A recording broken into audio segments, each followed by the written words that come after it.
दोस्तों, मेरी आज की स्टोरी आज़ादी से पहले की है। ये कहानी है सन 1933 की। दोस्तों, ये मर्डर इतना अनोखा था कि न सिर्फ भारत बल्कि अमेरिका और सिंगापुर सहित पूरा विश्व इस मर्डर की कहानी जानकर हैरान था।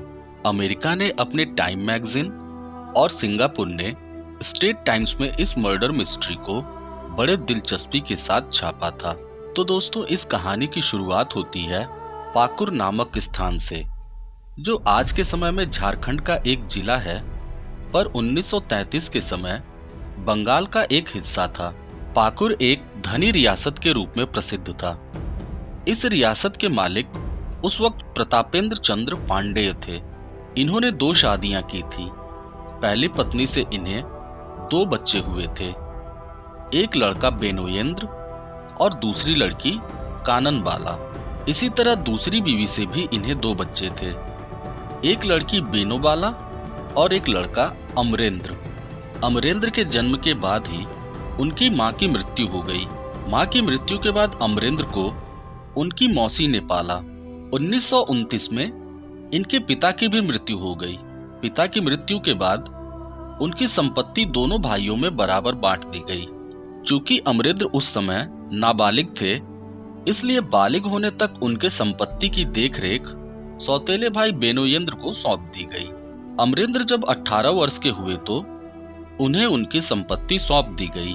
26 नवंबर 1933 की बात है। ठंड अपने पूरे चरम पर थी जब अमरेंद्र हावड़ा रेलवे स्टेशन पर पाकुर जाने वाली ट्रेन का इंतजार कर रहे थे। स्टेशन पर ठीक ठाक भीड़ थी। उस भीड़ से ही एक नाटे कद का व्यक्ति जो सूती कपड़े पहने हुए था, निकल के अमरेंद्र की तरफ आया और उन्हें धक्का मारते हुए आगे निकल गया, जिससे अमरेंद्र कराह उठे और उन्हें अपने दाएं हाथ पर मधुमक्खी के काटने का जोरदार एहसास हुआ। उस धक्का मारने वाले व्यक्ति ने अमरेंद्र के हाथ में सुई के जैसी कोई नुकीली चीज चुभा दी थी।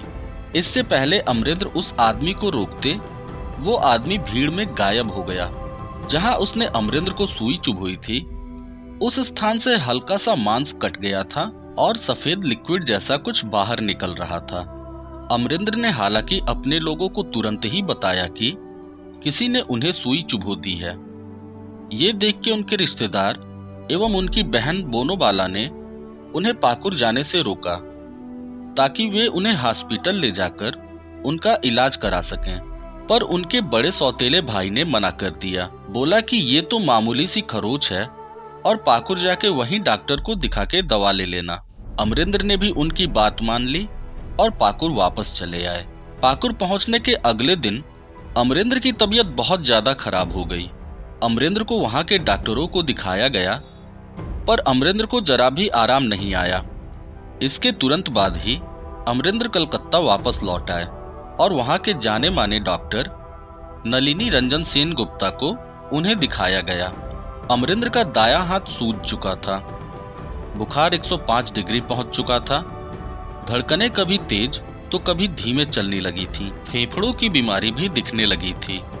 डॉक्टर ने उनका ब्लड सैंपल लिया और लैब में भेज दिया। तत्काल राहत के लिए अमरेंद्र को बहुत ही पावरफुल दवाएं दी गईं, पर उनका कोई असर नहीं हो रहा था। अमरेंद्र की हालत बिगड़ती ही जा रही थी। डॉक्टर नलिनी के अलावा भी कई डॉक्टर ने अमरेंद्र को देखा, पर अमरेंद्र की हालत उनके समझ से परे हो चुकी थी। 3 दिसंबर 1933 को अमरेंद्र की हालत इतनी ज्यादा बिगड़ गई कि अमरेंद्र कोमा में चले गए और अगले ही दिन 4 दिसंबर 1933 को अमरेंद्र की मृत्यु हो गई। डॉक्टरों ने मौत की वजह निमोनिया को बताया, जिस वजह से बिना पोस्टमार्टम कराए ही अमरेंद्र का अंतिम संस्कार कर दिया गया। 5 दिसंबर 1933 को अमरेंद्र के ब्लड जांच की रिपोर्ट आई। डॉक्टरों ने जब रिपोर्ट को देखा तो उनको सांप सूंघ चुका था, क्योंकि रिपोर्ट के अनुसार अमरेंद्र के ब्लड में यर्सीनिया पेस्टिस नाम का बैक्टीरिया था। दोस्तों, ये वही वायरस था जिसने प्लेग जैसी गंभीर महामारी को जन्म दिया था, जिससे करोड़ों लोगों की जान गई थी। अब हैरान करने वाली बात यह है कि अमरेंद्र की मृत्यु से 3 साल पहले तक कलकत्ता में प्लेग का कोई भी केस नहीं था। डॉक्टरों के पैर के नीचे की तो जमीन ही खसक गई थी। डॉक्टरों ने तुरंत ये सूचना ब्रिटिश सरकार को दी, जिसे सुनते ही ब्रिटिश सरकार एक्शन में आई और ढेर सारी जांच टीमें बना दी जो ये पता कर सके कि कलकत्ता में प्लेग के और कितने मरीज हैं। जांच टीम ने खूब जांच की, पर उन्हें प्लेग का कोई भी केस नहीं मिला। सबके जहन में अब सिर्फ यही बात चल रही थी कि आखिर अमरेंद्र को ये रोग हुआ कैसे।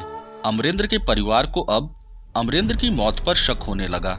अब अमरेंद्र का परिवार पुलिस के पास गया और उस दिन की सारी घटना विस्तार से सुना दी कि कैसे किसी ने अमरेंद्र को स्टेशन पर सुई चुभो दी, जिसके बाद अमरेंद्र की तबीयत बिगड़ते चली गई और अमरेंद्र की मौत हो गई।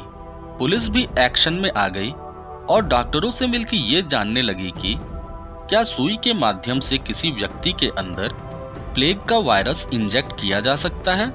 डॉक्टरों ने ट्रॉपिकल मेडिसिन के डायरेक्टर को पत्र लिखा और इसका जवाब मांगा और जवाब हाँ में आया, जिससे ये तो तय हो गया कि उस दिन स्टेशन पर अमरेंद्र को अनजान व्यक्ति ने सुई से प्लेग का वायरस इंजेक्ट कर दिया था। अब ये तय हो चुका था कि अमरेंद्र की मौत एक साजिश थी और उसकी हत्या की गई थी।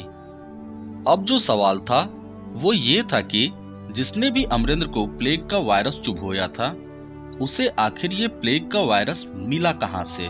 क्योंकि बंबई के हाफकिन इंस्टीट्यूट, जहां इस वायरस का वैक्सीन बनाने के लिए इसे कड़ी निगरानी में रखा गया था, इसके अलावा ये वायरस पूरे भारत में कहीं उपलब्ध नहीं था, जो कि साफ इशारा कर रहा था कि हत्यारे को वैक्सीन हाफकिन इंस्टीट्यूट से ही मिला था। पुलिस इस केस की तहकीकात इस नजरिए से भी कर रही थी कि अमरेंद्र की मौत से फायदा किसका है, जिसका जवाब साफ था, उसका सौतेला भाई बेनोएंद्र। बेनोएंद्र एक शराबी और अय्यास मिजाज का इंसान था, वहीं अमरेंद्र एक सज्जन और शिक्षित इंसान थे।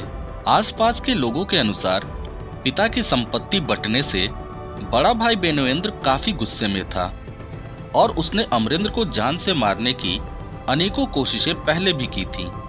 एक बार तो उसने अमरेंद्र को ऐसा चश्मा भी पहनाया था जिसे पहन के अमरेंद्र की हालत बहुत खराब हो गई थी और उनका नाक भी कट गया था।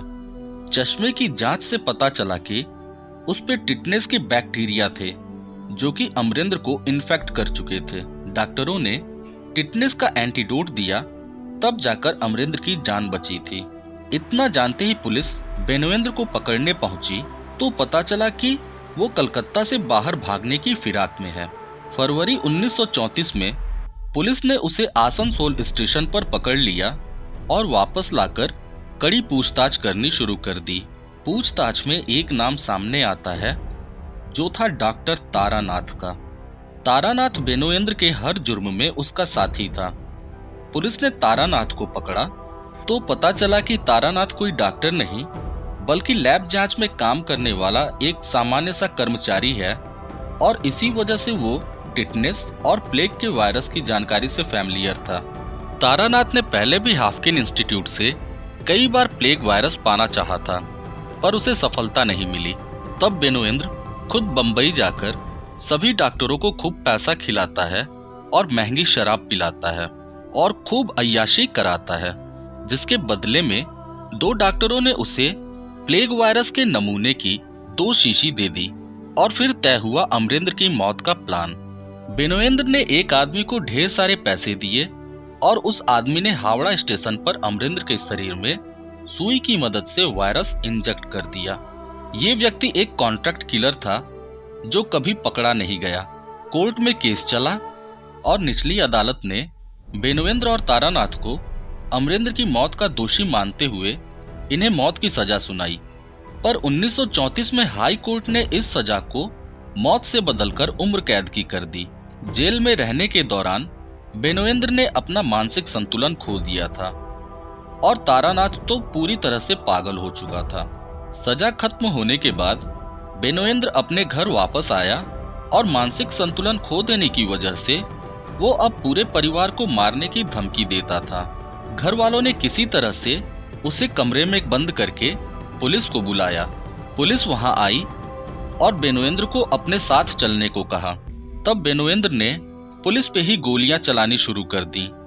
जवाब में पुलिस ने भी अंधाधुंध गोलियां फायर की, जिसमें बेनोएंद्र की जान चली गई। तो दोस्तों, ये थी एक अद्भुत मर्डर स्टोरी जो भारत में घटित हुई थी।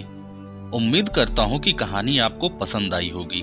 तो दोस्तों, मिलते हैं फिर अगली वीडियो में एक और क्राइम स्टोरी के साथ।